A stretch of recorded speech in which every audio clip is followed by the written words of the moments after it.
Super star ரஜினிகாந்துக்கும் இசைஞானி இளையராஜாவுக்கும் உள்ள பந்தம் இருக்க, அதை ஒரு விசேஷமான உறவு என்று தான் சொல்ல வேண்டும். எப்போது இளையராஜாவை சந்தித்தாலும் அது தனிப்பட்ட சந்திப்பாக இருந்தாலும் சரி, பொது மேடையாக இருந்தாலும் சரி, இளையராஜாவை சாமி என்று தான் அழைப்பார் ரஜினிகாந்த். அதே மாதிரி பொது மேடையில் இருக்கும் போதும் இளையராஜா கிட்ட தன்னுடைய மனதிலே தோன்றிய கருத்துக்களை சொல்வதற்கு எப்போதுமே சூப்பர் ஸ்டார் ரஜினி தயங்கியதில்லை.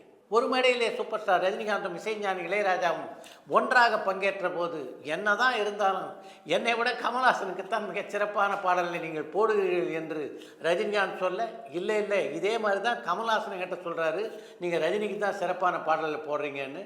ஆனால் என்னை பொறுத்த வரைக்கும் அது கமல் பாட்டா ரஜினி பாட்டான்னு நான் பார்க்குறதில்ல, பாட்டு எப்படி இருக்குன்னு தான் பார்ப்பேன். அதன் காரணமாக தான் ராமராஜனுடைய பல படங்களில் என்னுடைய பாடல்கள் சிறப்பாக அமைந்திருக்கின்றன. இதெல்லாம் தாண்டி இன்றைக்கு நடிகர் மோகனை மைக் மோகன் அப்படின்னு நீங்கள் அழைக்கிறீங்கன்னா அதுக்கு முக்கியமான காரணம் என்னுடைய பாடல்கள் தான். அது போன்ற பாடல்கள்லாம் அமைய காரணம் அந்த பாட்டு தானே தவிர, நான் யாருக்கும் இவர்களுக்கு நல்ல பாட்டு போடணும்னு திட்டமிட்டு போடுவதில்லை என்று இளையராஜா சொன்னார். இந்த பிரச்சனை நீண்டு கொண்டே போக நான் கேட்க வந்தது எனக்கும் கமல்ஹாசனுக்கும் உள்ள பாடலை பற்றி மட்டும்தான் என்று சொல்லி அந்த பிரச்சனைக்கு முற்றுப்புள்ளி வைத்தார் சூப்பர் ஸ்டார் ரஜினிகாந்த்.